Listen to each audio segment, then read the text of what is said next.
بسم اللہ الرحمن الرحیم انا انزلناه فی لیلۃ القدر وما ادراک ما لیلۃ القدر لیلۃ القدر خیر من الف شہر صلی اللہ علی النبی الامی وآلہ وبارک وسلم۔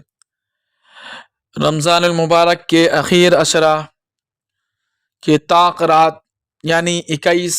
23، 25، 27، 29 کو شب قدر یعنی لیلۃ القدر کہتے ہیں۔ مثلاً 20 رمضان ہو، 20 رمضان کے آپ نے افطار کیا، اس کے بعد جو رات آئے وہ 21 کی رات ہو گئی۔ اسی طریقے سے 22 رمضان ہو، آپ نے اس کے سحر افطار کیے اور اس کے بعد جو افطار کرنے کے بعد جو رات آئے وہ 23 کی رات ہو گئی۔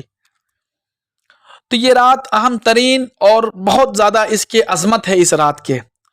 قرآن کریم میں اللہ رب العزت فرماتا ہے انا انزلناہ فی لیلۃ القدر وما ادراک ما لیلۃ القدر،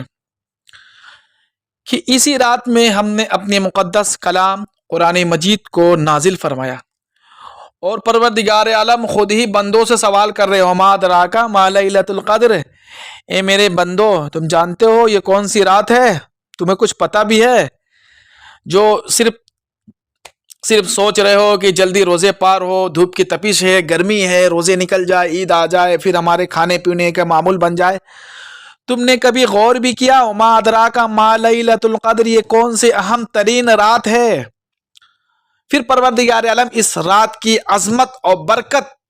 اور اس کی قدر بیان کر رہے ہیں۔ لیلۃ القدر خیر من الف شہر، یہ ایک رات 1000 مہینوں کے رات سے افضل ہے۔ یعنی جو شخص یہ ایک رات میں کسی بھی طاق رات میں شب قدر کی رات میں عبادت کر لیا تو پروردگار عالم گارنٹی دے رہے، ضمانت دے رہے،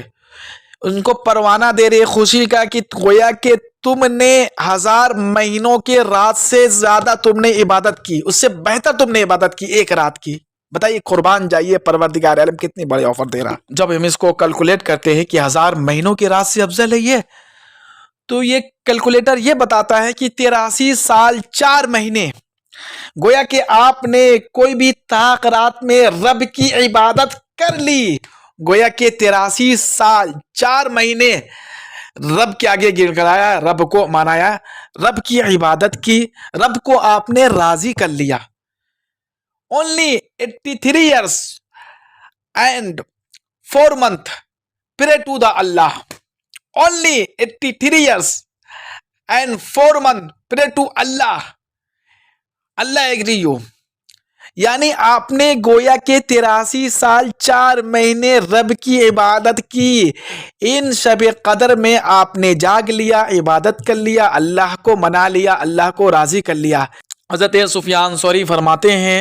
کہ لیلۃ القدر میں دعا مانگنے کا ہے، یہ رب کو راضی کرنے کا ہے، اپنے دل کے دکھرا رب کو سنانے کا ہے، اور اپنی پریشانی رب کو بتانے کا ہے۔ جو حالات ہم پر گزر رہے، جو پریشانی ہمارے ساتھ ہے، جو دنیا کے حالات ہے، جو ظلم و ستم کے ماحول ہے، اس رات میں اپنے رب کو راضی کرنے کا اور رب سے دل کے دکھرا بیان کرنے کا ہے کہ الہ العالمین آپ کے بندوں کے ساتھ، نبی کے امتیوں کے ساتھ کس طریقے سے جو حالات آج امت اسلامیہ کے ساتھ گزر رہے، جو پریشانیاں گزر رہے، جو کلمہ پڑھنے والے، نبی کے نام لینا والے، قرآن پڑھنے والے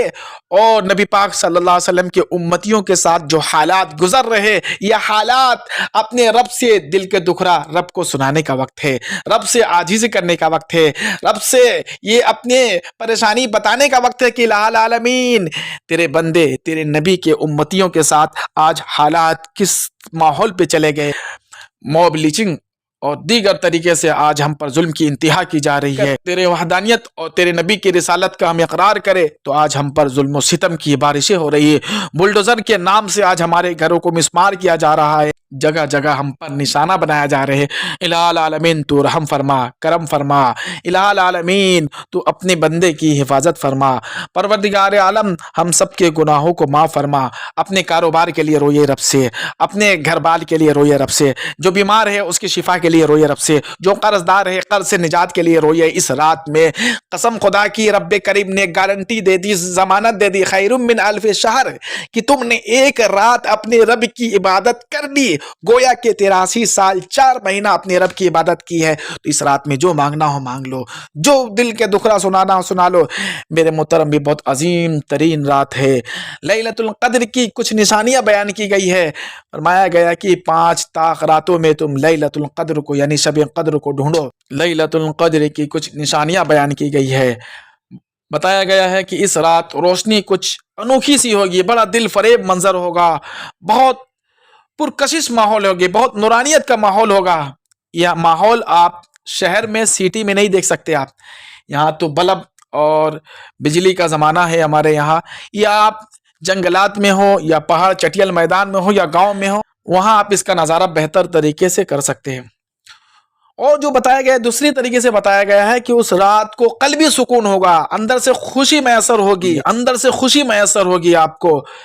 اس رات میں نہ کوئی زلزلہ آئے گا، نہ کوئی تیز آندھی طوفان آئیں گے، بلکہ نمی سی ہلکی سی رکی رکی اور بڑا دل فریب منظر میں پرکشش میٹھی میٹھی ہوائیں چلیں گی۔ حضرت عبداللہ ابن عباس رضی اللہ تعالیٰ عنہ ابن خزیمہ سے روایت کرتے ہیں کہ یہ رات بڑا پرسکون ہوگا۔ اس رات کے بعد جو سورج نکلے گا اس کی سرخی ہے بہت کمزور ہوں گی، اور نشانیاں بیان کی گئی ہے کہ آپ کو اس رات میں یعنی شب قدر میں آپ عبادت کریں گے تو بڑی لذت محسوس ہوگی، بڑا اچھا سا لگے گا، بڑے دل لگیں گے عبادت میں، آپ کو رب کی طرف سے انعام ہوگا۔ حضرت ابی بن کعب رضی اللہ تعالی عنہ سے روایت ہے، صحیح مسلم میں ہے، حدیث نمبر 179،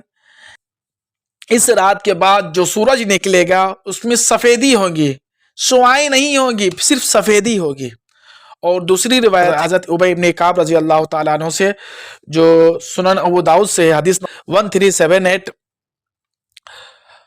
اور جو نشانیاں بیان کی گئی ہے کہ اس رات میں آپ عبادت کریں گے تو عبادت میں آپ کی دل لگیں گے، بہت سکون میسر ہوگی، اور قلبی راحت سکون ملیں گے آپ کو، اندر سے یہ دل بتائے گا کہ ہاں یہ شب قدر کی رات ہے، یہ شب قدر کی رات ہے، یہ شب قدر کی رات ہے۔ ابی بن کعب رضی اللہ تعالی عنہ سے روایت ہے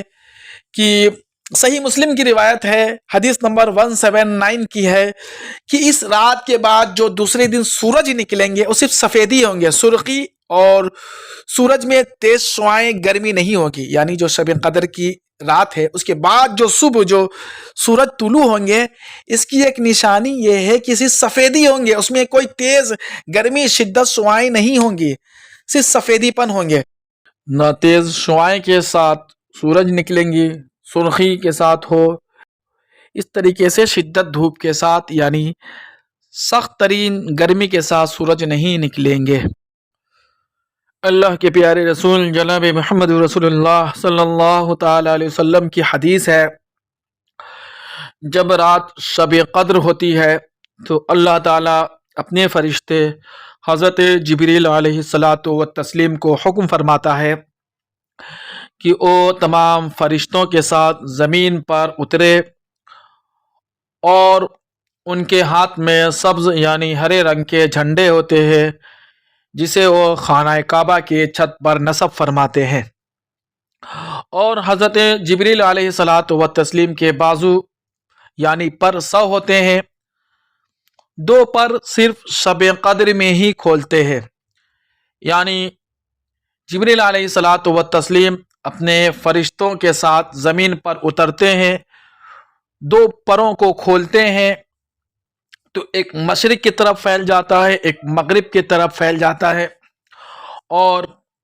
حضرت جبریل علیہ الصلاۃ والتسلیم اپنے فرشتوں کو حکم دیتے ہیں کہ جائیں، جو لوگ اللہ کی عبادت میں مصروف ہے، نماز میں، سجدے میں، قرآن کی تلاوت میں، دعاؤں میں،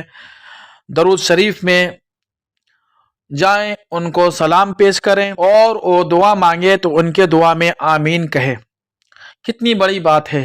کتنا بڑا مرتبہ ہے۔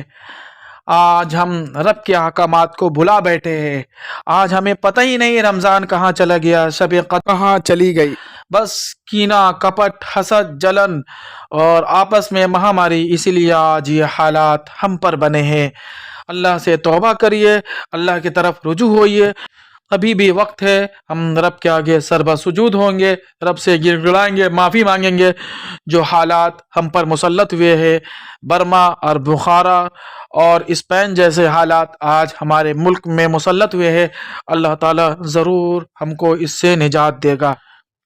آئیے چلے یہ بھی بتاتے چلے کہ اللہ رب العزت شب قدر میں 4 لوگوں کی مغفرت نہیں فرماتا، باقی تمام لوگوں کی مغفرت فرماتا ہے۔ چاہے بڑے سے بڑے گناہ گار ہو، اللہ اسے معاف فرما دیتا ہے، لیکن 4 لوگوں کی کبھی مغفرت نہیں فرماتا ہے۔ ایک شرابی جو نشے کا عادی ہو، دوسرا جو والدین کے نافرمان ہو، یعنی ماں باپ کی باتوں کو نہیں سننے والا، تیسرا قطع رحمی کرنے والا یعنی رشتہ توڑنے والا، تھوڑی تھوڑی باتوں میں رشتہ توڑ دے، رشتہ ختم کر دے، چوتھا کینہ، کپٹ، حسد، جلن رکھنے والا۔ اس کے علاوہ اللہ رب العزت تمام کے تمام کو معاف فرما دیتا ہے۔ اللہ تعالیٰ سے دعا ہے، اللہ تعالیٰ ہمیں شب قدر میں عبادت کرنے والا بنائے، ریاضت کرنے والا بنائے، قرآن کی تلاوت کرنے والا بنائے۔ رب کریم کی بارگاہ میں دعا ہے کہ رب کریم ہم سب کو عبادت کرنے والا بنائے، نماز، قرآن اور ذکر و اذکار کرنے والا بنائے، نبی پاک صلی اللہ علیہ وسلم پر درود پڑھنے والا بنائے۔ امید ہے کہ یہ ویڈیو سمجھ میں آ گئے ہوں گے۔ اللہ حافظ، سبسکرائب کر لیجئے۔ اللہ تعالی ہم سب کو اپنے امان میں رکھے۔